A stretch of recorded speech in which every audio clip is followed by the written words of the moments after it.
बिस्मिल्लाहिर्रहमानिर्रहीम। अस्सलामु अलैकुम नाज़रीन सामीन, जुनून यूट्यूब चैनल में खुश आमदीद। दोस्तों, हो सकता है आपने ये कहानी पहले भी सुनी हो, लेकिन इस कहानी में इतनी ज्यादा मोटिवेशन है कि मैं जब भी इसे सुनता हूं, यकीन कीजिए पहले से ज्यादा मोटिवेट हो जाता हूं। एक अलग जुनून, अलग किस्म का हौसला मुझे मिलता है। हुआ कुछ यूं कि पुराने वक्तों की बात है। एक बादशाह के जासूसों ने उसे खबर दी, बादशाह सलामत, पड़ोसी मुल्क के बादशाह आपकी सल्तनत पर हमला करने वाले हैं और उसकी फौज की तादाद आपकी फौज से 3 गुना बढ़ी है। और खबर यह है कि वो आइंदा हफ्ते में अपनी फौज के हमरा आप पर हमलावर हो जाएगा। उसकी फौज इतनी बड़ी है कि उनका सामना करना नामुमकिन होगा।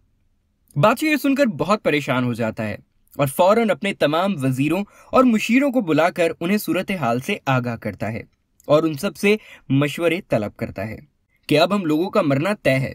अगर तुम में से किसी के पास कोई हल, कोई सियासी चाल, कोई स्ट्रैटेजी मौजूद है तो वो मुझे बता सकता है। सब अपने अपने मशवरे देना शुरू हो गए, लेकिन बादशाह को अपने एक वजीर की दानाई पर बहुत भरोसा था और बस वही खामोश था। बादशाह ने उसको मुखातिब करते हुए कहा, तुम्हारा क्या मशवरा है? तो वो बोला, बादशाह सलामत, अगर बात जान पर आ गई है और दुश्मन हम पर हमला करने ही वाला है तो हमें उससे पहले हमला कर देना चाहिए। अगर वो 3 दिन बाद हमला करने वाला है तो हमें आज ही हमले की तैयारी करके कल उस पर धावा खोल देना चाहिए। बादशाह बड़ा हैरान हुआ। वो बोला, हमारी फौज बहुत छोटी है, हम उनका मुकाबला कैसे करेंगे? तो वो बोला, बादशाह सलामत, दुश्मन अभी जंग के लिए तैयार नहीं, तैयारी कर रहे हैं। अगर हम अभी उनसे पहले हमला कर देंगे तो वो संभल नहीं पाएंगे और हमारे जीतने की कुछ तो उम्मीद होगी। वैसे भी वो हम पर हमला करने ही वाले हैं। वो इतनी बड़ी फौज है, वो वैसे भी हमें मारने वाले हैं, तो क्यों ना कुछ ना करने से ये करके देख लें। बादशाह को मशवरा अच्छा लगा। उसने फौरन ही अपनी फौज को तैयार होने का हुक्म दिया और उसी रात पड़ोसी सल्तनत पर हमले के लिए निकल पड़ा। उस बादशाह की सल्तनत और पड़ोसी सल्तनत के दरमियान एक दरिया था और दरिया पर एक पुल बना हुआ था।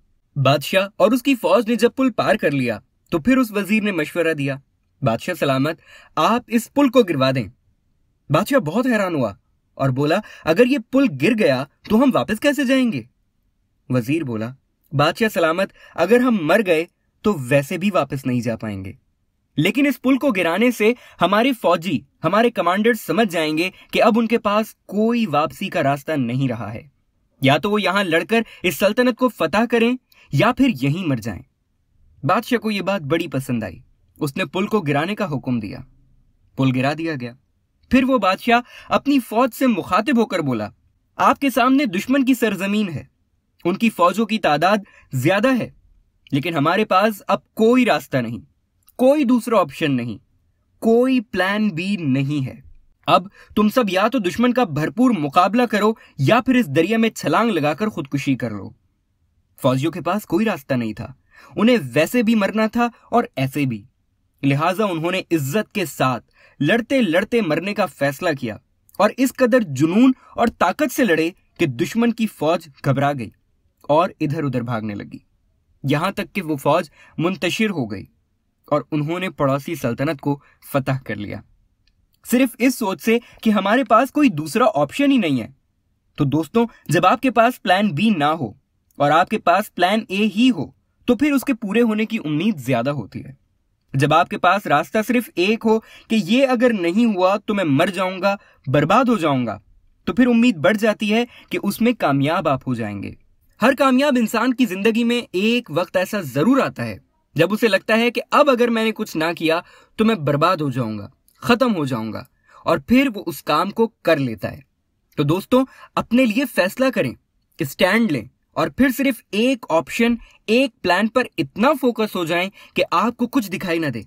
यकीन करें, ये फोकस आपके उस एक प्लान को ही कामयाब कर देगा। वीडियो देखने का शुक्रिया। उम्मीद है कि आपको ये वीडियो पसंद आई होगी। इसे लाइक कीजिए और इस तरह की मजीद वीडियोस देखने के लिए हमारा चैनल सब्सक्राइब कर लीजिए।